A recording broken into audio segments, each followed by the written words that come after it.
Om Swastiastu. Yang terhormat Ibu Kepala SD Negeri 6 Padang Sambian serta Bapak Ibu guru dan staf pegawai SD Negeri 6 Padang Sambian yang tiang banggakan. Puji syukur kita panjatkan kehadiran Tuhan Yang Maha Esa, karena berkat rahmat-Nya lah kita dapat berkumpul pada hari ini dalam kegiatan diseminasi budaya positif di lingkungan sekolah. Adapun kegiatan ini merupakan salah satu penerapan dari apa yang sudah saya ikuti dalam kegiatan pendidikan guru penggerak. Adapun susunan acara kita hari ini, yang pertama adalah pembukaan, yang kedua doa, ketiga sambutan dari Ibu Kepala Sekolah, yang keempat yaitu langsung penyampaian materi dari tiang sendiri, kemudian yang kelima tanya jawab, yang terakhir penutup. Pembukaan sudah kita lewati bersama. Selanjutnya sebelum kita melanjutkan ke kegiatan berikutnya, kita awali dengan kegiatan doa. Dimohon kepada Bapak Ibu semua untuk berdiri. Sebelum memulai kegiatan, marilah kita berdoa. Semoga kegiatan kita hari ini berjalan dengan lancar. Berdoa menurut agama dan kepercayaan masing-masing. Berdoa dipersilakan.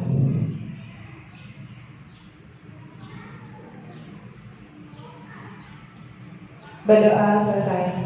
Bapak Ibu dipersilakan untuk duduk kembali. Acara selanjutnya yaitu sambutan dari Ibu Kepala SD Negeri 6 Padang Sambian pada Ibu Ketut Suryati SPDSB, dipersilakan.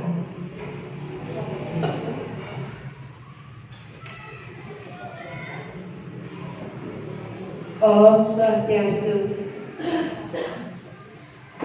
Terima kasih atas waktunya kepada Ibu Nopi untuk memberikan sedikit sambutan. Semoga pada hari ini dalam acara diseminasi budaya positif, acara ini bisa berjalan dengan lancar berkat asuh ketewaran nuguraha hidusan yang dewasa. Semoga apa yang kita cita-citakan bisa sukses dan selamat dan berjalan dengan baik, dan apa yang dipaparkan nanti bisa kita terapkan di sekolah ini bersama-sama. Tentu kita bersama, ada yang kurang, ada yang lebih. Saya sebagai kepala sekolah pada hari ini mohon maaf yang sebesar-besarnya karena banyak kekurangan yang saya lakukan dan banyak kesalahan yang saya lakukan. Semoga dengan acara pada hari ini diseminasi budaya positif bisa berjalan dengan lebih baik dan suasananya juga berjalan lebih baik. Cuma itu dari saya, dan waktu saya kembalikan. Om Santi Santi Santi Om.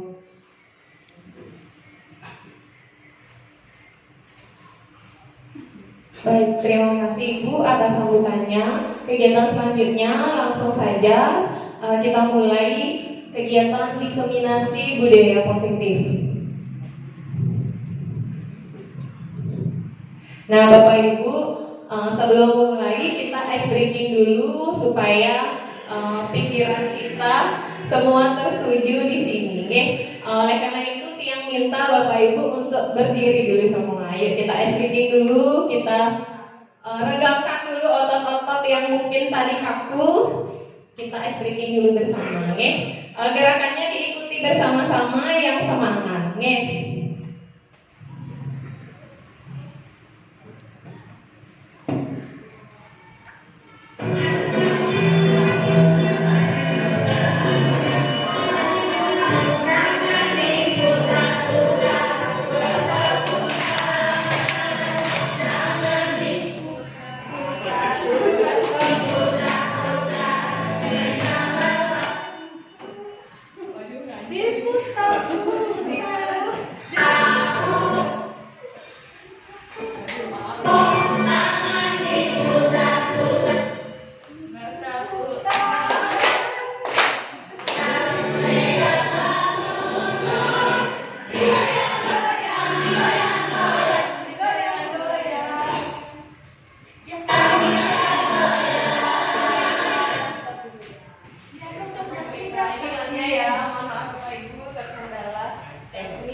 Sudah. Fokusnya kemana tadi Bapak Ibu? Ke yang cowok ya? Oke, yang cowok. Oke. Nah, tadi kita sudah melakukan ice breaking bersama. Mungkin Bapak Ibu semua juga di kelas ya. Saya yakin sudah sering menerapkan. Jadi ketika kondisi anak-anak sudah mulai rasanya jenuh, tidak fokus, kita bisa selipkan ice breaking, ataupun ketika mengawali kegiatan, kita bisa awali dengan ice breaking untuk melemaskan otot-otot yang kaku. Oke, yang lanjutkan. Nah, kita langsung masuk ke budaya positif. Mungkin sebelumnya Bapak Ibu pernah tidak mendengar kata budaya positif? Pasti sudah sering mendengar. Apa sih yang dimaksud dengan budaya positif Bapak Ibu? Jadi budaya positif itu merupakan suatu nilai, keyakinan, serta kebiasaan-kebiasaan kita di sekolah yang dapat berpihak pada murid, di mana tujuannya agar murid dapat berkembang menjadi pribadi yang kritis, penuh hormat, dan bertanggung jawab sesuai dengan profil pelajar Pancasila. Nah, Bapak Ibu, di sini kita sebagai guru memiliki peran yang penting dalam menciptakan budaya positif di sekolah. Nah, untuk menciptakan budaya positif tersebut, tentu kita harus memahami beberapa konsep. Jadi hal-hal yang harus kita pahami bersama, yaitu terkait yang pertama, perubahan paradigma belajar. Yang kedua, disiplin positif. Yang ketiga, nilai-nilai kebajikan. Yang keempat, motivasi perilaku, keyakinan kelas, kebutuhan dasar manusia, serta posisi kontrol guru, dan juga nanti kita akan belajar tentang segitiga restitusi. Nah, baik, yang pertama Bapak Ibu, perubahan paradigma belajar. Nah, Bapak Ibu, seperti yang kita ketahui, salah satu bapak pendidikan kita, Ki Hajar Dewantara, menyatakan bahwa tujuan pendidikan adalah menuntun segala kodrat yang dimiliki oleh anak untuk mencapai keselamatan dan kebahagiaan yang setinggi-tingginya, baik sebagai manusia maupun sebagai anggota masyarakat. Nah, mungkin kita belakangan ini sudah sering sekali mendengar kata merdeka belajar, sama seperti yang sudah Bapak Ibu kenakan di kaos olahraga kita. Jadi kita sama-sama menerapkan yang namanya kurikulum merdeka. Apa sih yang dimaksud sebenarnya merdeka belajar? Nah, melalui hal ini kita diajak sama-sama mengenal perubahan paradigma belajar, di mana tujuan pendidikan itu adalah kita menuntut segala kodrat yang ada pada anak. Adapun faktor-faktor yang mendukung, yang pertama, murid yang tumbuh dalam kodrat alam dan kodrat zaman. Di sini maksudnya Bapak Ibu, kita menyadari bahwa anak-anak itu tumbuh dalam kodrat alam dan kodrat zaman. Yang mana yang dimaksud kodrat alam yaitu bagaimana karakteristik suatu daerah di mana anak-anak itu tinggal. Misalnya saja, kita yang bersekolah di Denpasar, tentu karakteristik keadaan geografisnya berbeda dengan anak-anak yang ada di Singaraja ataupun di Karangasem. Kemudian kodrat zaman maksudnya di mana anak-anak itu berada. Contohnya saat ini kita sama-sama menyadari bahwa anak-anak itu sudah mengikuti perkembangan teknologi. Mereka sudah fasih sekali menggunakan teknologi, baik itu HP ataupun perangkat canggih lainnya. Oleh karena itu, kita diharapkan dapat melaksanakan pembelajaran dengan memperhatikan kodrat alam dan juga kodrat zaman. Kemudian yang kedua yaitu sekolah tempat persemaian benih-benih kebudayaan. Dan yang ketiga adalah guru yang menuntun murid. Jadi bagaimana di sini peran kita sebagai guru agar kita dapat membelajarkan anak-anak sesuai dengan kodratnya. Kita melihat gimana sih keadaan lingkungan anak-anak kita. Kemudian kodrat zamannya, wah mereka sudah fasih menggunakan teknologi. Oleh karena itu kita bersama-sama bagaimana merancang pembelajaran yang membuat anak-anak itu bersemangat. Nah, contohnya sudah sering Bapak Ibu laksanakan, misalnya pembelajaran itu tidak hanya dengan ceramah saja, tapi misalnya anak-anak diajak menonton video di YouTube ataupun praktik langsung, mungkin kelas tinggi menggunakan HP. Jadi sesuai dengan zaman di mana anak-anak itu berada. Jadi itu harapan dari tujuan pendidikan kita. Nah, selanjutnya Bapak Ibu, kita akan beralih ke perubahan paradigma. Nah, sekarang saya akan mengajak Bapak Ibu untuk melakukan kegiatan cobalah buka. Nah, mungkin Bapak Ibu silakan berpasangan. Yang satu berperan sebagai A, yang A ini tugasnya mengepalkan satu tangan. Nah, silakan dikepalkan satu tangan dan dibayangkan bahwa Bapak Ibu menyimpan sesuatu yang sangat berharga di kepalan tangan. Dan Bapak Ibu perlu menjaga benda tersebut sekuat tenaga karena benda itu sangat penting bagi Ibu. Sedangkan rekan di sebelahnya bisa berperan dengan mencoba segala cara untuk membuka kepalan tangan Bapak Ibu. Boleh dengan membujukkah, menghardik, memarahi, menggoda, dipersilakan. Ayo dicoba. Satu yang berperan sebagai A, misalnya Bu Asti dengan Bu Wardani, silakan. Ayo Ibu, ceritanya siapa? Bu Asti yang berperan sebagai A. Silakan Bu Asti. Kita kasih waktu 10 detik ya. Coba. Yang B coba. Yang B Bu Wardani mungkin coba dirayu. Ayo coba. Kira-kira gimana? Ada coba buka. Gampang dengan rayuan. Gampang ya. Bu Asti gimana tanggapannya Bu Asti? Mau tidak membuka? Oh, coba dengan cara lain. Coba dirayu, mungkin dikasih iming-iming uang keluar dari. Oke Bapak Ibu ya. Dan dari kegiatan cobalah buka ini, tentu Bapak Ibu kita mengarah ke pertanyaan. Kita akan membuka atau tidak kepalan tangan kita? Nah, semua itu ternyata tergantung dari kita sendiri, karena kita yang memegang kontrol atas kepalan tangan kita. Apakah kita akan membuka, menutup kepalan tangan kita? Itu tergantung dari masing-masing kebutuhan dasar kita saat itu ya Bapak Ibu. Jadi siapapun tidak bisa mengubahnya. Walaupun mau dirayu, tapi kalau dalam diri kita tidak ingin membukanya, maka itu tergantung kepada kita sendiri. Ini Bapak Ibu. Nah, kegiatan ini erat kaitannya dengan yang dimaksud teori kontrol, Bapak Ibu. Nah, di sini Dr. William Glasser menjelaskan tentang miskonsepsi makna kontrol. Jadi yang pertama, banyak yang mungkin salah mengartikan bahwa yang pertama ilusi guru mengontrol murid. Jadi kita memiliki pemikiran bahwa kita bisa mengontrol murid kita bisa memaksa anak-anak kita untuk melakukan sesuatu. Padahal sebenarnya Bapak Ibu, jikalau anak tersebut tidak ingin melakukannya, maka dia tidak akan mau melakukannya. Jadi yang pertama, ilusi guru mengontrol murid itu adalah bagaimana pandangan kita bahwa sebelumnya kita berpikir kita bisa nih mengatur anak kita, padahal sebenarnya balik lagi ke anak itu sendiri, apakah dia mau dikontrol, apakah dia akan mau mengikuti kita. Mungkin suatu waktu dia mau karena apa, kebutuhannya, oh saya takut dimarah oleh bu guru. Tapi efek jangka panjangnya Bapak Ibu bahwa kita tidak bisa mengatur sepenuhnya apa yang ingin anak-anak kita lakukan.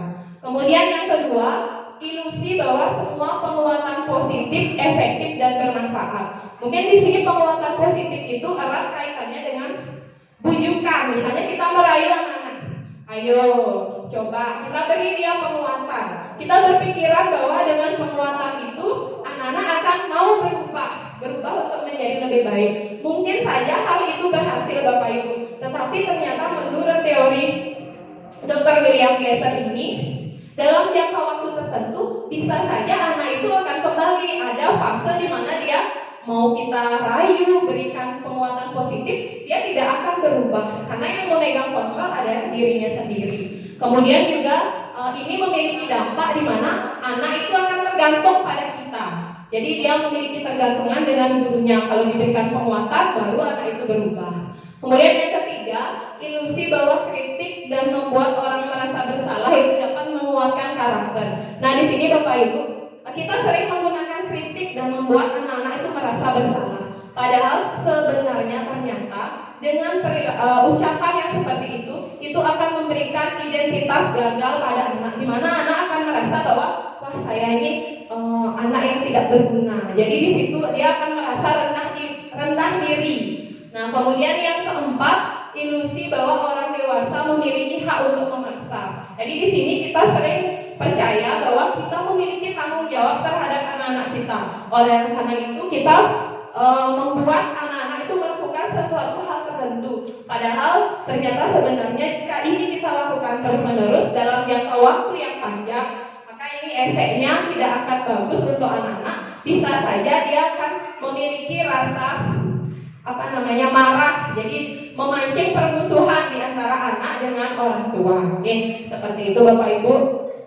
Nah, selanjutnya di sini bagaimana dalam menerapkan budaya positif ini kita diharapkan dapat mengubah paradigma kita yang awalnya kita berpikiran dari stimulus respon, kita memberi rangsangan nih kepada anak, maka dia akan berubah. Nah, kita akan berubah ke teori kontrol. Di sini dinyatakan bahwa jika kita ingin membuat kemajuan perlahan, sedikit-sedikit kita bisa mengubah perilaku kita. Tapi kalau kita ingin memperbaiki cara-cara utama kita, maka kita perlu mengubah kerangka acuan kita. Ubahlah bagaimana kita melihat dunia, bagaimana kita berpikir tentang manusia, mengubah paradigma, skema pemahaman dan penjelasan tertentu tentang realitas. Nah, di sini Bapak Ibu bisa perhatikan, menurut teori stimulus respon yang awalnya kita percaya bahwa kita beranggapan kebutuhan kita ini sama. Tetapi menurut teori kontrol kita harus menyadari bahwa kebutuhan kita masing-masing orang itu berbeda-beda. Yang kedua, semua orang melihat hal yang sama, tetapi di teori kontrol kita menyadari bahwa setiap orang itu memiliki gambaran yang berbeda terhadap sesuatu. Kita mencoba mengubah orang agar sama pemikirannya dengan kita. Tetapi di teori kontrol ini kita berusaha memahami pandangan orang lain tentang dunia. Kemudian perilaku buruk berdasarkan stimulus respon, perilaku buruk itu selalu dilihat sebagai suatu kesalahan. Tapi dengan teori kontrol ini kita memandang bahwa setiap perilaku yang dilakukan itu memiliki tujuan. Kemudian kita bisa orang lain bisa mengontrol saya, tetapi menurut teori kontrol hanya kitalah yang bisa mengontrol diri kita sendiri. Sama seperti apa yang tadi sudah Bapak Ibu lakukan. Ketika disuruh buka tangan, ya kalau saya tidak ingin membuka, saya tidak akan membuka. Jadi semua itu tergantung kepada diri kita sendiri. Selanjutnya, saya bisa mengontrol orang lain, tapi menurut teori kontrol kita tidak bisa mengontrol orang lain. Nah, pemaksaan ada pada saat bujukan gagal, tapi menurut teori kontrol, kolaborasi menciptakan pilihan-pilihan baru. Nah, Bapak Ibu, tadi kita sudah mengenal perubahan paradigma yang awalnya kita berpikir bahwa pandangan kita itu dengan memberi rangsangan maka akan terjadi perubahan. Kita beralih ke teori kontrol. Jadi setiap anak itu memiliki kontrol atas dirinya sendiri. Selanjutnya ke disiplin positif. Nah, Bapak Ibu pasti pernah mendengar, apa sih yang dimaksud dengan disiplin? Jika mendengar kata disiplin, apa sih yang terbenang di benak Bapak Ibu? Mungkin ada yang bisa. Bu Budi, silakan Bu Budi. Disiplin itu apa sih menurutnya Bu Budi? Disiplin itu taat pada aturan yang ada di sekolah, kayak tidak boleh terlambat datang ke sekolah.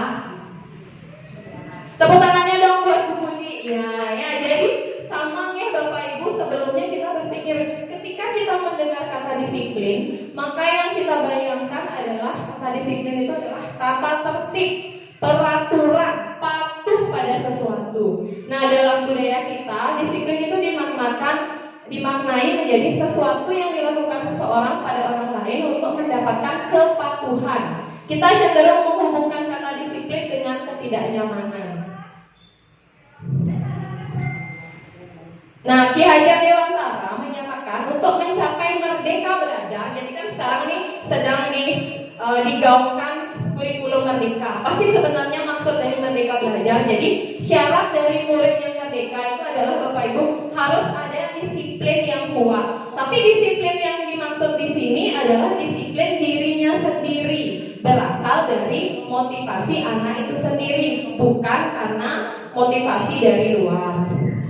Nah, disiplin mengacu pada disiplin diri yang memiliki tanggung jawab terhadap apa yang dilakukan berdasarkan nilai-nilai yang diyakini.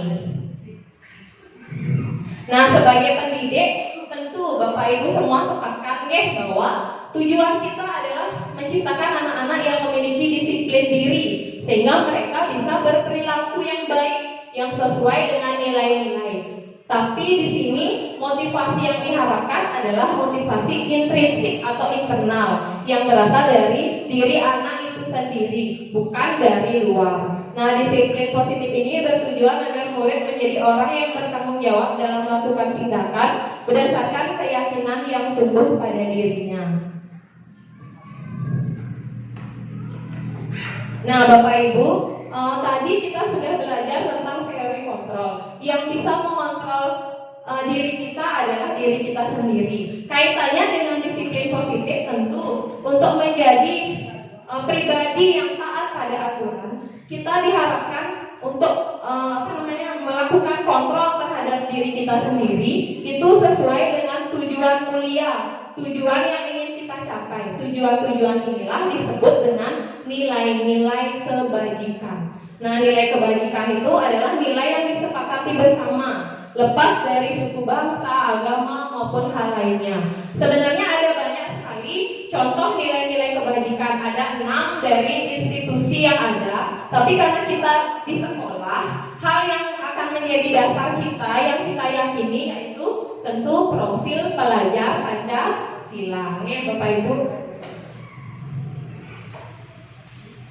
Nah, selanjutnya kita akan mengenal tentang motivasi perilaku manusia. Nah, sekarang Bapak Ibu mari kita tanyakan pada diri kita, bagaimana kita berperilaku? Mengapa kita melakukan sesuatu? Kenapa sih kita melakukan sesuatu hal? Apakah itu ada dorongan dari lingkungan, dari orang lain, atau memang dari diri kita sendiri? Kadang kita melakukan sesuatu juga untuk menghindari rasa sakit ataupun tidak nyaman. Nah, jadi di sini motivasi perilaku manusia itu dibedakan menjadi 3, Bapak Ibu. Yang pertama, kita berperilaku itu karena untuk menghindari hukuman atau ketidaknyamanan. Yang kedua, untuk mendapatkan imbalan atau penghargaan dari orang lain. Sedangkan yang ketiga, untuk menjadi orang yang mereka inginkan dan menghargai dirinya sendiri dengan nilai-nilai yang mereka percayai. Nah, di sini tentu motivasi itu ada yang berasal dari luar, ada juga yang berasal dari dalam diri kita sendiri. Kalau untuk menghindari hukuman, untuk mendapat suatu imbalan, itu tentunya merupakan motivasi yang berasal dari luar. Sedangkan yang berasal dari dalam diri kita sendiri, yaitu bagaimana kita ingin menjadi menghargai diri kita sendiri dengan nilai-nilai yang kita percaya. Oleh karena itu, dalam budaya positif ini kita diharapkan dapat melakukan suatu perilaku itu berdasarkan motivasi dalam diri kita, bukan karena orang lain, tetapi kita sendiri yang memegang kontrol itu. Nah, di sini ada sebuah gambar, Bapak Ibu. Mungkin ini sering kita jumpai di sekolah. Ketika anak kita terlambat, nah, apa yang akan kita berikan? Apakah kita akan memberikan hukuman, ataukah konsekuensi, atau restitusi? Nah, mungkin di sini restitusi menjadi hal baru yang Bapak Ibu dengar. Jadi di sini nanti kita akan belajar sama-sama tentang restitusi. Mungkin dari kasus ini, coba. Mungkin dari Bu Rai. Kira-kira Bu Rai, jika ada muridnya yang terlambat, apa yang Bu Rai lakukan? Konsekuensi anak terlambat biasanya memberitahu padanya jika anak terlambat apa yang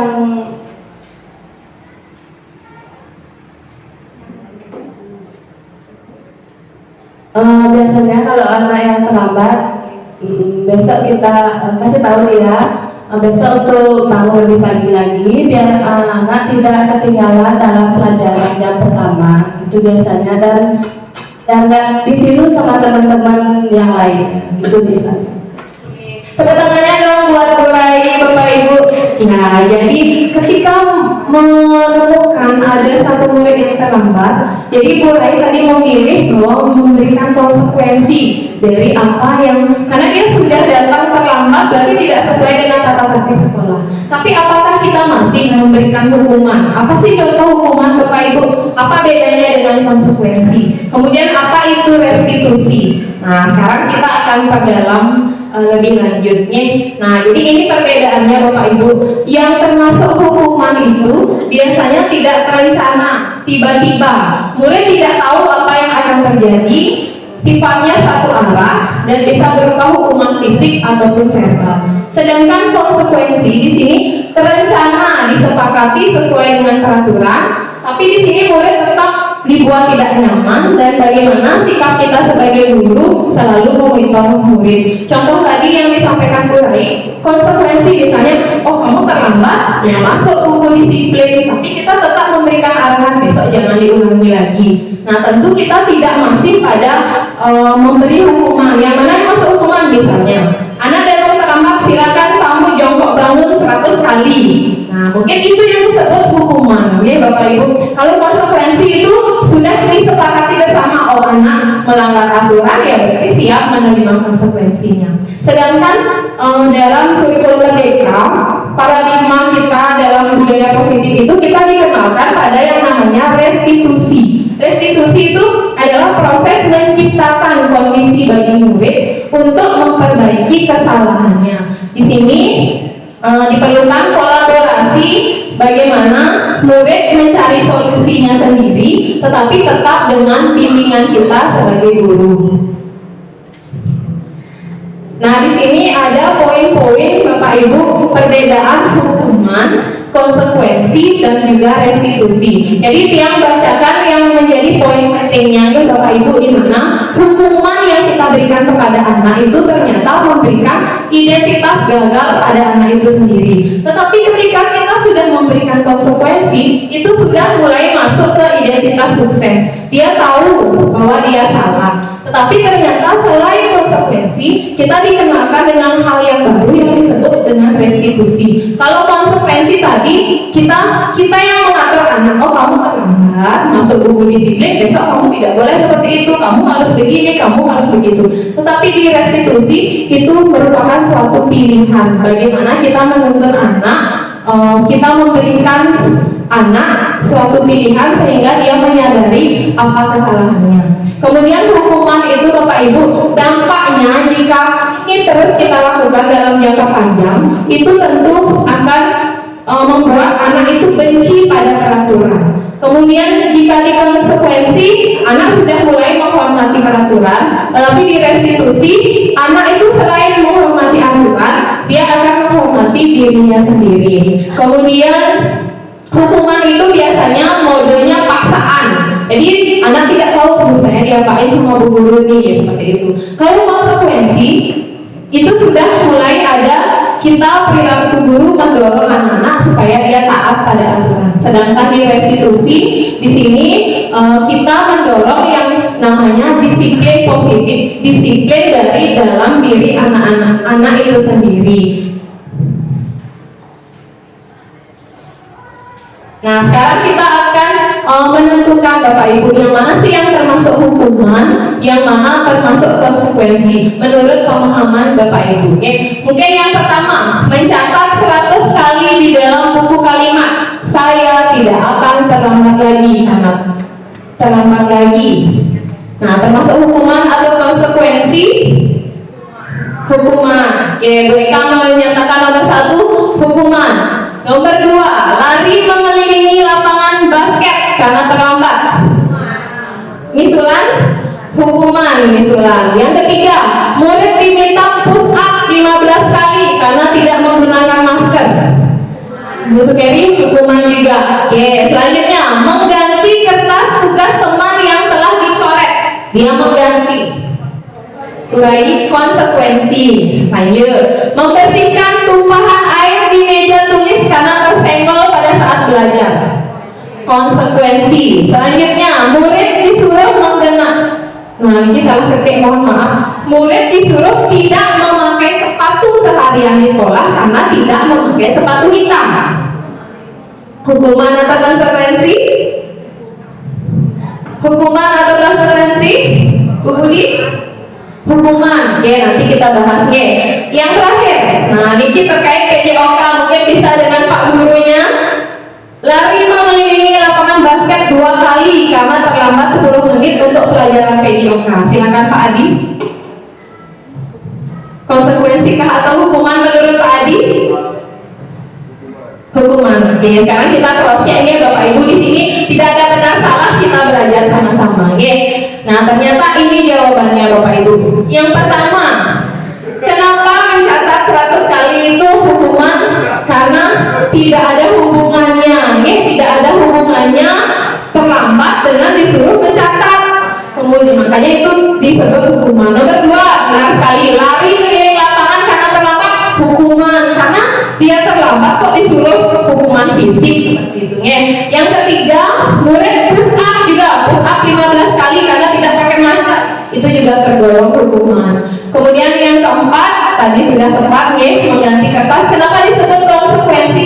Karena dia telah mencoret buku temannya, berarti dia siap menanggung resikonya, dia harus bertanggung jawab terhadap apa yang dilakukan. Kemudian membersihkan tumpahan air juga konsekuensi. Murid disuruh tidak pakai sepatu, hukuman ya Bapak Ibu, karena di sana memberikan hukuman fisik. Bayangkan kalau anak-anak seharian nggak pakai sepatu, bisa aja kena batu ataupun kena yang berbahaya. Okay? Nah, yang terakhir mungkin agak ragu ya, Pak Adi menjawab kenapa di sini jawabannya konsekuensi bukan hukuman, padahal kan lari. Nah, kenapa kira-kira? Silakan Bu. Karena termasuk pelajaran PJOK. Satu tangan dong buat Bu Gusti. Ya, ini tepat sekali. Padahal di sini fisik juga ya Bu Gusti, tapi kenapa dinyatakan konsekuensi? pelajarannya adalah olahraga. Jadi Pak gurunya berhak memberikan konsekuensi. Ya kalau terlambat, lari aja dulu keliling, karena itu termasuk pemanasan. Ya. Nah, jadi Bapak Ibu sudah bisa membedakan ya, yang mana termasuk hukuman dan juga konsekuensi. Nah, selanjutnya kita akan belajar yang disebut dengan keyakinan kelas, Bapak Ibu. Nah, tentu dalam menjalankan aturan kita perlu menegakkan kenapa sih kita mengapa keyakinan kelas, kenapa tidak peraturan kelas saja. Mungkin Bapak Ibu asing dengan istilah apa sih maksudnya keyakinan kelas. Kan kita taunya selama ini peraturan atau tidak tata tertib. Nah, hari ini kita akan belajar bersama nih Bapak Ibu. Nah, keyakinan kelas merupakan nilai-nilai kebajikan yang disepakati bersama. Seseorang secara teori, seseorang itu akan lebih tergerak, lebih semangat menjalankan keyakinannya daripada dia hanya mengikuti serangkaian peraturan tertulis tanpa makna. Murid-murid juga demikian Bapak Ibu. Mereka perlu mendengarkan dan memahami arti sesungguhnya dari peraturan yang diberikan. Apa sih nilai-nilai di balik peraturan itu? Apa sih tujuannya? Kemudian mereka akan tertarik atau takut atau hanya sekedar mengikuti aturan-aturan tertulis tersebut. Nah, jadi kita diharapkan sekarang menerapkan yang namanya keyakinan kelas.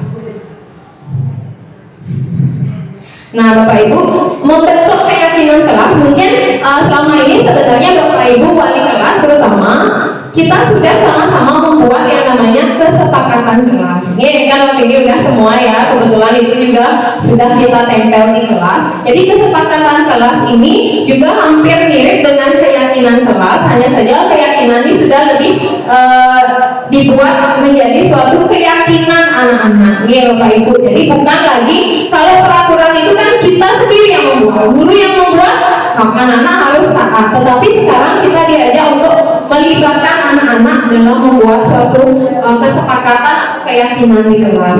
Nah, yang pertama, keyakinan kelas itu sifatnya lebih abstrak daripada peraturan dan lebih rinci serta konkret. Keyakinan kelas itu berupa pernyataan universal.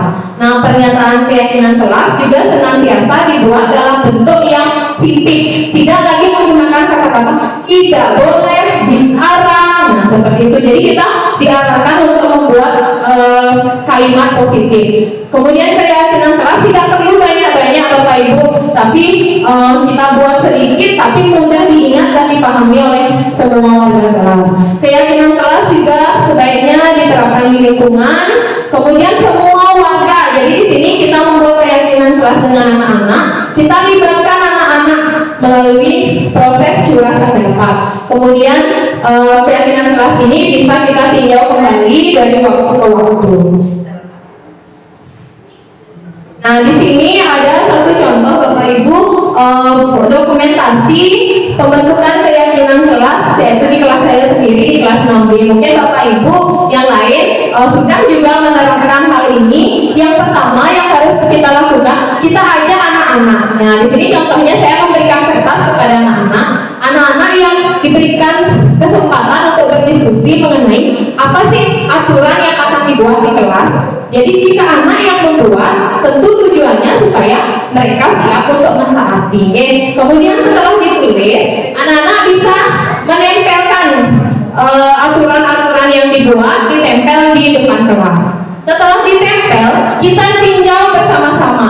Kita ubah yang kalimatnya negatif, kita ubah ke positif. Misalnya, anak membuat, Bu, tidak boleh buang sampah sembarangan. Bu, tidak boleh terlambat. Tidak boleh memukul teman. Seperti itu misalnya. Itu kan anak-anak sendiri yang membuat. Nanti kita bantu dengan kita ubah aturan-aturan itu menjadi kalimat yang lebih positif. Misalnya tidak boleh membuang sampah, kita ganti menjadi kalimat selalu menjaga kebersihan kelas, selalu menjaga keindahan kelas. Seperti itu ya Bapak Ibu. Nah, kemudian setelah anak-anak buat, kemudian kita cari apa sih nilai-nilainya, kenapa anak-anak harus membuat hal itu. Misalnya kalau menjaga kebersihan, apa nilainya di sana? Tentu kesehatan yang bersih, pasti nyaman belajar, sehat anak-anak semua seperti itu. Nanti setelah diberikan kesempatan anak-anak untuk menandatangani, jadi disepakati bersama apa keyakinan-keyakinan yang mereka buat. Tentu di sini berbeda-beda, tidak sama dari kelas 1 sampai kelas 6. Jadi anak-anak yang kita ajak buat, kalian ingin di kelas itu seperti apa? Jadi anak-anak kita libatkan bersama Bapak Ibu. Nah, kemudian di sini, ini contohnya dari apa yang sudah ditulis oleh anak-anak. Kita rangkum menjadi keyakinan kelas. Di sini contohnya keyakinan kelas 6B. Yang pertama, disiplin waktu. Kemudian yang kedua, selalu menjaga kebersihan, keindahan, dan ketertiban kelas. Yang ketiga, mendengarkan dan menghargai siapapun yang sedang berbicara di depan kelas, bergaul dengan siapa saja dan saling menghormati, bertanggung jawab terhadap tugas yang diberikan. Jadi keyakinan kelas ini kita buat bersama, diskusi dengan anak-anak, bukan yang kita yang membuat anak-anak harus mentaati, karena berdasarkan teori kontrol tadi kita tidak bisa mengubah perilaku anak-anak, karena itu dampaknya akan itu berasal dari luar, motivasinya dari luar. Di dalam budaya positif ini kita diharapkan mengajak anak-anak untuk berubah, tapi dari dalam dirinya. Motivasinya itu ada dalam dirinya. Contohnya lewat keyakinan kelas ini, saya yakin dengan menjaga kebersihan kelas saya bisa belajar dengan nyaman. Jadi anak-anak kita libatkan secara langsung, ya Bapak Ibu. Nah, selanjutnya hal yang akan kita bahas yaitu kebutuhan dasar manusia. Jadi kebutuhan dasar ini adalah segala sesuatu yang kita lakukan untuk mendapat apa yang kita inginkan. Seluruh tindakan yang kita lakukan memiliki tujuan tertentu, dan semua usaha terbaik yang kita lakukan adalah dalam rangka kebutuhan dasar kita terpenuhi dengan baik. Jadi tentu dalam kita melakukan sesuatu, pasti kita ingin mencapai sesuatu hal. Jadi hal itu kaitannya dengan ada kebutuhan yang ingin kita penuhi. Jadi kebutuhan dasar manusia itu dibedakan menjadi 5 Bapak Ibu. Ada yang bertahan hidup, kasih sayang dan rasa diterima, kebutuhan akan penguasaan, kebutuhan akan kebebasan, dan kebutuhan akan kesenangan. Nah, ini kaitannya dengan pembelajaran Bapak Ibu. Di sini semua orang senantiasa berusaha untuk memenuhi kebutuhannya dengan berbagai cara. Apabila mereka tidak bisa mendapatkan kebutuhannya dengan cara yang positif, maka itulah yang membuat mereka akan melanggar aturan-aturan atau melakukan hal-hal yang tidak sesuai dengan nilai-nilai kebajikan. Di sini ada contoh. Nah, kaitannya mungkin dengan karena kita sebagai pendidik, ada contoh kasus Bapak Ibu. Ibu Ambar itu guru kelas 2. Dia bingung menghadapi ulas salah satu muridnya di kelas, yaitu Doni. Beberapa anak di kelas 2A telah datang mengeluhkan Doni itu sering sekali meminta bekal makan siang dengan paksa. Nah, jika Bapak Ibu menghadapi situasi seperti apa yang Bapak Ibu akan lakukan? Menurut Bapak Ibu, apa sih alasannya Doni melakukan hal itu? Kita akan bahas bersama. Nah, ternyata Bapak Ibu, dari 5 kebutuhan dasar itu, jika jawabannya misalnya kita tanya nih, kenapa sih Doni suka minta bekal secara paksa? Jika jawabannya Doni karena lapar dan orang tuanya tidak membawakan bekal makanan, maka kebutuhan sebenarnya yang ingin dipenuhi oleh Doni adalah kebutuhan bertahan hidup. Tapi jika jawabannya Doni karena temannya memperhatikannya dengan dia seperti itu, berarti kebutuhannya dia akan cinta dan kasih sayang. Dia ingin diterima, makanya dia memaksa temannya. Kemudian jawaban yang ketiga, apabila Doni merasa hebat dan temannya jadi takut dengan dia maksa-maksa, berarti kebutuhan yang ingin dipenuhi oleh Doni adalah kebutuhan akan penguasaan. Jadi dia merasa supaya mendapat pengakuan. Kemudian yang keempat, ketika Doni menjawab karena bosan dengan bekal makanannya, ini ternyata kebutuhan yang ingin dipenuhi yaitu kebebasan. Dia ingin mendapat suatu pilihan, bosan dengan bekal atau yang dibawakan oleh orang tuanya. Dan yang terakhir, jika jawabannya Doni iseng dan dia menikmati ekspresi temannya, maka di sini kebutuhan kebutuhannya Doni adalah kebutuhan akan kesenangan. Nah, jadi Bapak Ibu, menurut teori kebutuhan dan kaitannya dengan teori kontrol, jadi kita tidak bisa melihat sesuatu yang dilakukan anak tuh murid ini bandel sekali, bengkok sekali, mungkin kita sering seperti itu ya Bapak Ibu. Tapi ternyata berdasarkan teori, anak itu melakukan sesuatu ya karena ingin memenuhi kebutuhannya. Ada alasan di balik itu semua. Jadi bagaimana peran kita sebagai pendidik sekarang menuntut anak untuk mengetahui bahwa oh itu salah, tapi dengan cara-cara yang lebih positif ya Bapak Ibu. Nah selanjutnya mungkin ini ketika saya belajar ini di pendidikan guru penggerak, ini menjadi hal yang sangat menarik bagi saya, yaitu kita dikenalkan tentang posisi kontrol guru. Ternyata posisi kita sebagai guru itu ada 5 Bapak Ibu. Yang pertama itu penghukum, yang kedua pembuat rasa bersalah, yang ketiga kita adalah temannya anak-anak, yang keempat kita sebagai pemantau, dan yang terakhir kita sebagai manajer. Apa sih perbedaan dari 5 posisi ini, dan posisi mana sih yang biasanya Bapak Ibu terapkan? Ayo kita diskusikan ya. Nah, 5 posisi kontrol. Ketika yang dikategorikan penghukum itu biasanya ditandai dengan kata-kata guru itu patuhi aturan saya, awas kamu melanggar, kemudian awas kamu salah, kamu selalu menjadi murid yang paling terakhir. Nah, itu adalah kategori penghukum. Ketika kita sudah mulai dengan bahasa yang halus, Bapak Ibu, misalnya, ibu kecewa sekali dengan kamu, kenapa sih kamu bandel, kenapa sih kamu terlambat. Nah, berarti di situ Bapak Ibu sudah menerapkan posisi pembuat rasa bersalah pada anak. Nah, gimana coba kalau orang tuanya tahu? Seperti itu ya. Kemudian yang ketiga, ketika kita posisinya sebagai teman, biasanya sudah mulai juga lebih halus kata-katanya. Misalnya, ayo lakukan ya demi ibu, masa kamu nggak bisa, masa kamu nggak mau disiplin. Nah, di situ ya udah nggak apa-apa, tapi lain kali jangan seperti itu ya. Nah, mungkin kalau kata-kata yang demikian itu sudah mulai peran kita sebagai teman pada anak. Kemudian yang keempat itu sebagai pemantau.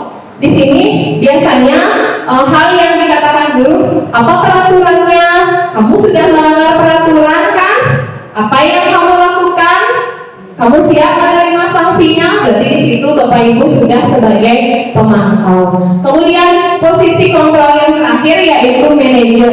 Jadi di manajer ini posisi yang paling diharapkan bisa kita wujudkan dalam budaya positif, di mana di manajer ini kita itu memberikan pengertian bahwa apa yang anak-anak yakini, jika kamu yakin, kamu bersedia tidak merubahnya. Gimana caranya? Jadi kita menuntut anak-anak itu Bapak Ibu. Nah, contohnya, misalnya di sini ada kasus murid tidak membuat PR. Ketika Bapak Ibu posisinya penghukum, maka di sini biasanya contohnya kita suruh ya berdiri di depan kelas 1 jam berdiri kalau di depan kelas. Berarti kalau Bapak Ibu seperti itu, ternyata itu posisi kita.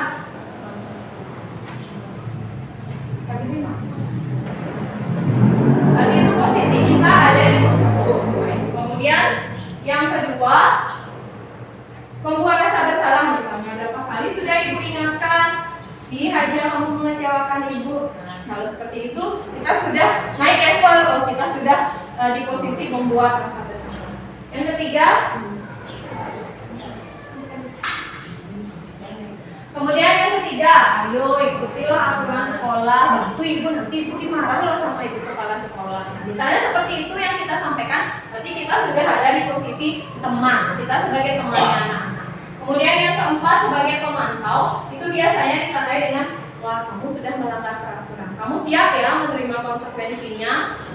Seperti itu udah di pemantau. Sedangkan di posisi manajer di sini kita sudah memberikan pilihan kepada anak-anak, tapi kita tuntut dengan keyakinan kelas yang mana yang sudah kamu langgar, yang mana yang sudah kamu tidak penuhi, dan apa yang akan kamu lakukan, gimana caranya kamu memperbaiki kesalahanmu. Jadi di sana itu sudah posisi manajer.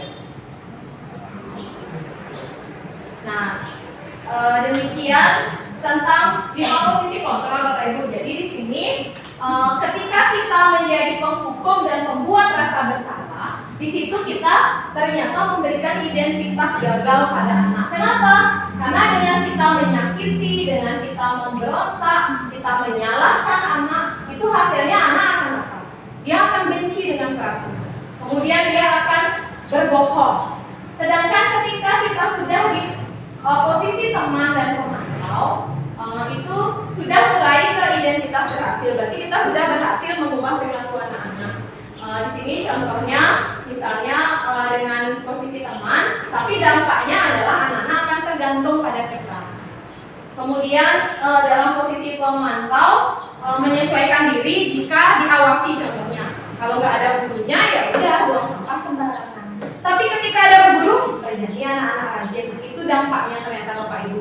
Nah, kontrol terakhir yang diharapkan yang bisa kita sama-sama laksanakan yaitu manajer. Jadi dalam manajer ini kita diharapkan mampu memberikan penguatan kepada anak-anak untuk berubah menjadi lebih baik. Nah, ini masih kaitannya Bapak Ibu seperti yang saya sampaikan tadi. Ketika menjadi penghukum dampak pada murid akan benci peraturan, dia akan mengulang kesalahannya lagi. Kemudian ketika kita menjadi pembuat rasa bersalah, anak akan merasa dirinya, oh saya anak yang tidak berguna, saya anak yang dia menjadi rendah diri. Kemudian ketika kita menjadi teman, di situ anak akan menjadi tergantung dan tidak bisa memutuskan sesuatunya sendiri. Ketika kita sudah berhasil di posisi manajer, maka anak itu diharapkan dapat mengevaluasi dirinya bagaimana menjadi anak yang lebih baik. Nah, jadi Bapak Ibu, sesuai dengan budaya positif yang diharapkan, kita sebagai guru diharapkan untuk mampu menjalankan peran sebagai manajer, di mana kita bisa mendorong murid agar bisa mempertanggungjawabkan perilakunya dan menemukan solusi atas permasalahannya sendiri. Jadi di sini tercipta identitas positif pada murid. Oke, sebelum ke segitiga restitusi Bapak Ibu, mungkin di sini saya punya sebuah kertas, silakan diisi. Kita refleksi selama ini posisi mana sih yang Bapak Ibu lakukan sebagai guru, kemudian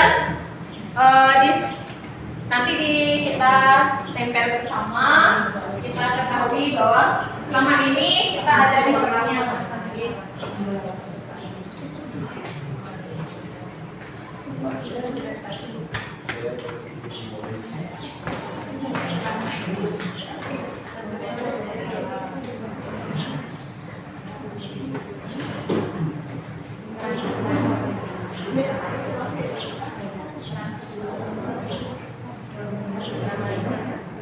silakan diisi ya Bapak Ibu.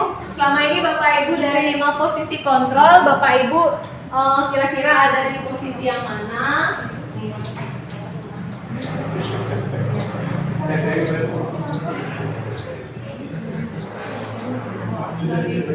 Silakan diisi.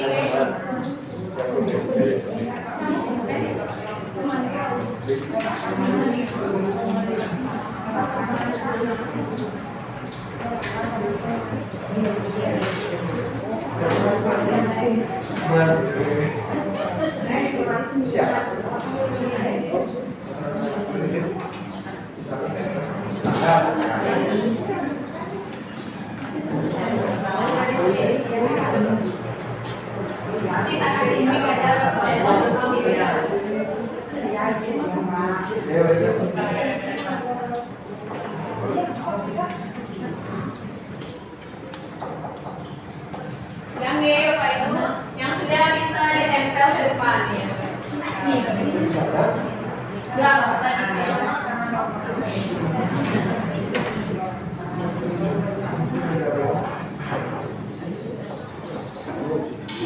silakan pasti ayo susul dulu. Ayo yang lainnya silakan ditempel ke depan.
Tidak ada yang benar salah, kan kita refleksi dari apa yang sudah kita kerjakan. Ayo silakan Pak.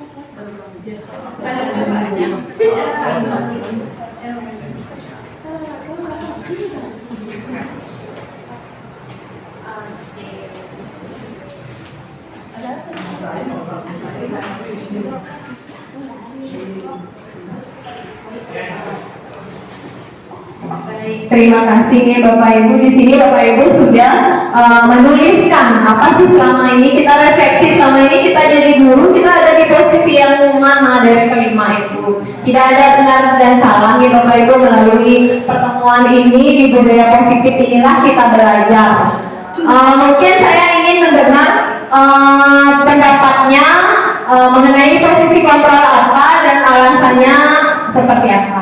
Mungkin di sini yang baca beberapa ada yang sudah di posisi pembuat rasa bersalah, ada yang sebagai teman, ada yang penghukum, ternyata ada ya yang sebagai penghukum, kemudian ada yang sudah di manajer, luar biasa nih sudah ada yang di manajer, mungkin yang paling banyak itu sebagai teman, mungkin yang menulis penghukum, teman pemantau. Begini ya, begini, berbagi sedikit gak apa-apa begini ya.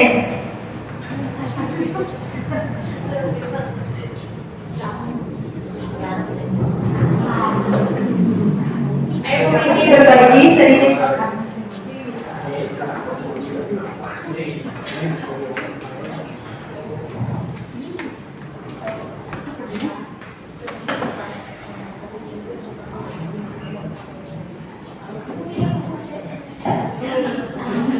Saya sering itu memberi penghukum kepada anak-anak. Tidak sih selalu sering ya, beberapa kali. Karena kesalahan ini selalu diulang-ulang. Kalau kakak PR itu hampir sering anak-anak itu yang itu aja, makanya yang mengambil penghukum. Gitu. Kadang dia juga nggak bawa buku pas pembelajaran itu lagi diulang nggak bawa seperti itu. Tepuk tangannya dong Bapak Ibu. Mungkin yang di sini perannya sudah lagi satu, yang sebagai teman. Nah, siapa yang tadi menulis sebagai teman, mungkin boleh diminta pendapatnya. Asti ya, oke, Bu Asti, silakan Bu Asti. Kita sharing ya, berbagi selama ini di kelas apa sih yang kita lakukan jika murid kita melakukan suatu kesalahan. Ya, terima kasih. Kalau saya kan sekarang bertempat di kelas tinggi itu kelas 5. Nah kalau dikasih dia kayak penghukum tuh kayaknya nggak tepat. Dikasih kayak teman, jadi teman saya diminta dia melakukan kesalahan apa nggak bawa buku. Kenapa sih kamu nggak bawa buku misalnya kayak gitu. Terus lebih pendekatan ke teman lah istilahnya daripada ke penghukum. Terima kasih Bu Asti. Tepuk tangannya dong Bapak Ibu. Wah, luar biasa. Jadi selama ini Bapak Ibu tentu sebagai pendidik kita sudah menjalankan tugas kita dengan baik, tapi ternyata secara teori kita ketahui bersama bahwa apa posisi yang selama ini kita terapkan, ternyata ada satu posisi yang diharapkan bisa membentuk budaya positif. Posisi apa Bapak Ibu? Yang apa Bu? Silakan Bu Superi. Nanti Bu, kira-kira posisi apa yang kira-kira arahnya ke budaya positif Bu? manajer BC sekali ya bro. Jadi ternyata sebagai teman pun sebenarnya kita sudah berusaha membentuk identitas berhasil pada anak, dimana kita tidak lagi melakukan hukuman secara fisik, tetapi kita sudah menjadi temannya anak-anak. Tetapi di samping teman, kemudian juga pemantau, ternyata ada satu posisi yang diharapkan bisa kita lakukan untuk membentuk budaya positif bagi anak-anak.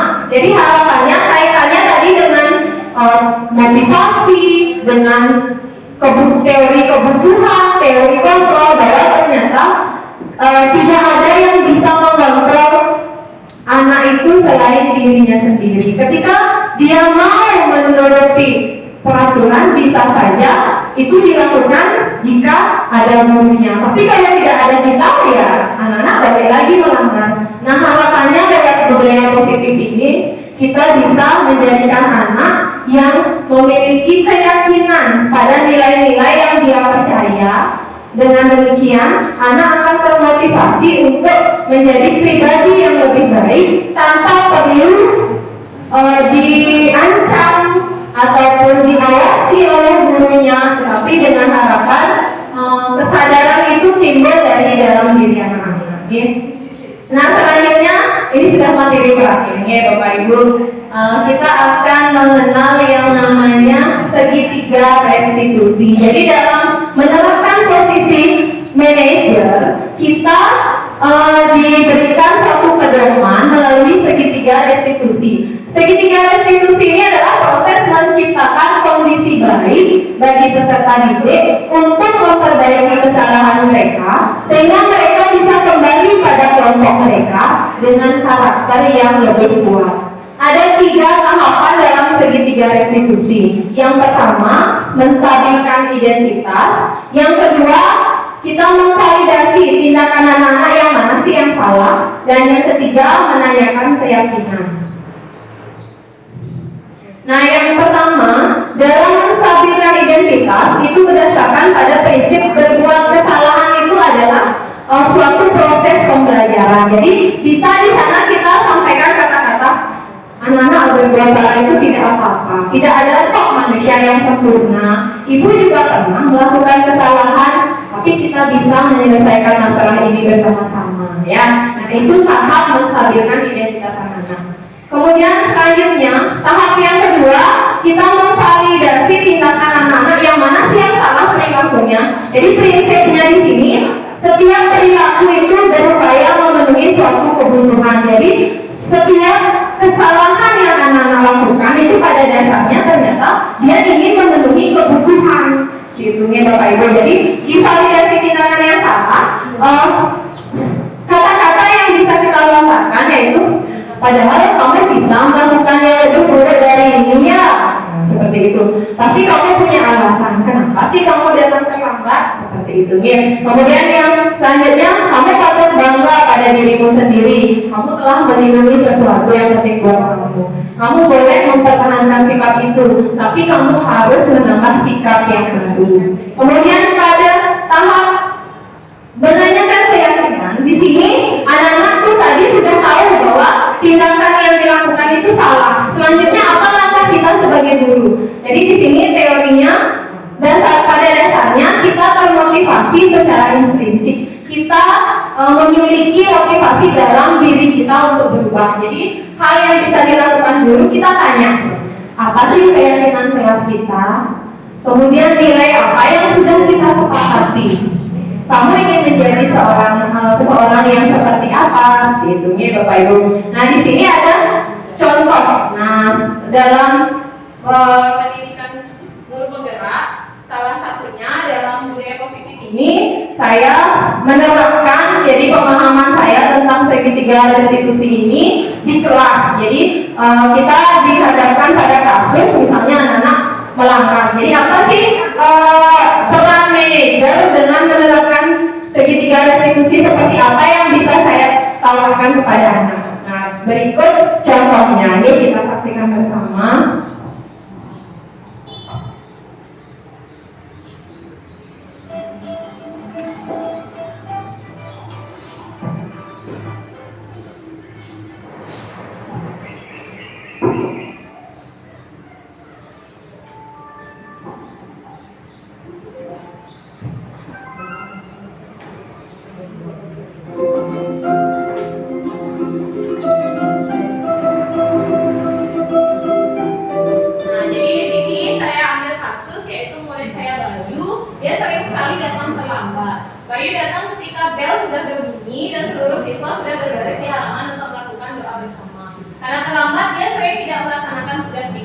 Teman-temannya pun sering menegur dan menyampaikan keluhan atas tindakan Bayu yang tidak disiplin waktu dan melalaikan kewajibannya.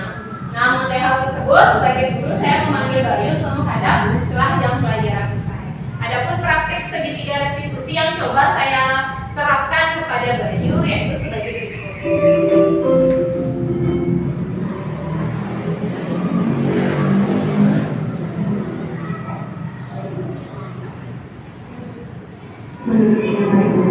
Sudah berapa kali selamat selain selamat itu ada kesalahan kan dari membuat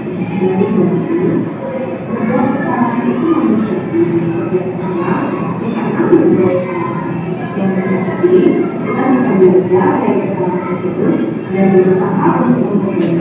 Setuju? Nah, lalu kamu sering cerita ada yang boleh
Baik, itu contohnya nih Bapak Ibu, mohon maaf mungkin suaranya agak kurang kedengaran. Jadi intinya yang saya lakukan yang pertama di tahap menstabilkan identitas, di sana saya menyampaikan bahwa berbuat salah itu tidak masalah. Jadi tidak apa-apa, tidak ada manusia yang sempurna.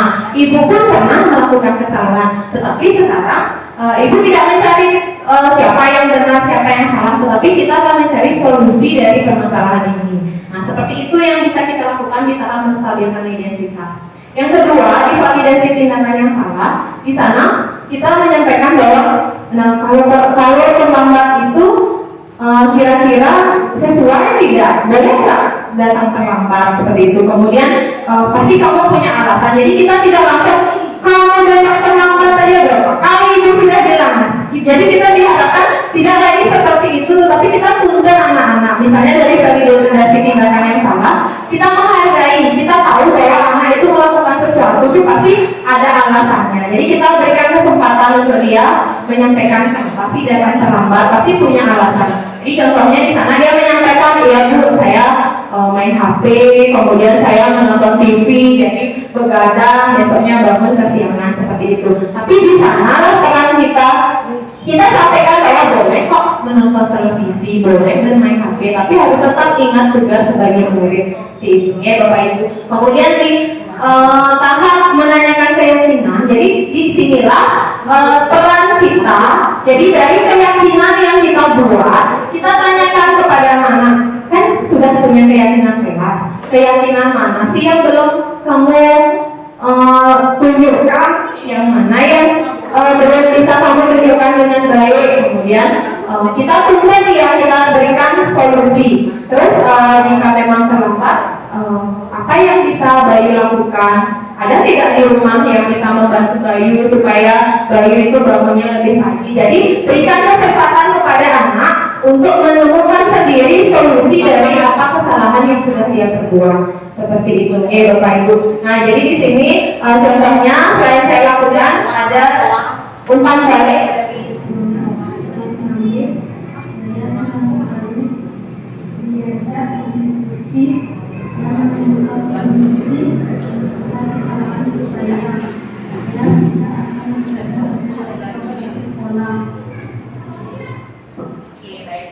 Demikian Bapak Ibu, jadi harapannya sesuai dengan tadi teori budaya positif, jadi kita tidak lagi menjadi guru yang menghukum anak-anak, menjudge anak-anak itu salah, tetapi kita sadari bahwa menurut teori kontrol, seseorang itu akan bisa berubah atas motivasi di dalam dirinya. Oleh karena itu, harapannya melalui budaya positif ini, kita membentuk suatu keyakinan-keyakinan di sekolah yang membuat anak-anak itu identitasnya berhasil, tidak lagi menjadi anak-anak yang benci pada peraturan, dia taat pada peraturan, tetapi ketika ada gurunya saja. Seperti itu, ya Bapak Ibu. Oke, demikianlah yang bisa saya sampaikan hari ini terkait dengan diseminasi budaya positif. Saya mohon maaf apabila dalam penyampaian mungkin ada kata-kata saya yang salah yang tidak berkenan. Dan sebelum saya akhiri, mohon saya ingin 2 atau 3 orang guru yang menyampaikan refleksi atas kegiatan kita hari ini. Mungkin dari apa yang dialami, kemudian setelah mendapat wawasan baru tentang budaya positif, apa yang ingin Bapak Ibu lakukan ke depannya. Oke, saya persilakan, mungkin ada yang ingin.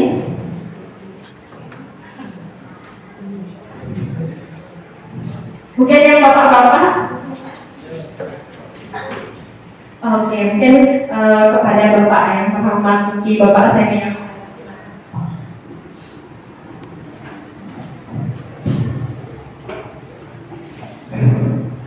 Terima kasih atas waktu yang diberikan ke saya. Kita akan mencoba apa yang tadi dibawakan oleh Ibu Hopi. Betul-betul merupakan suatu pembelajaran pada guru-guru apa yang harus dilakukan terutama dalam kegiatan budaya positif.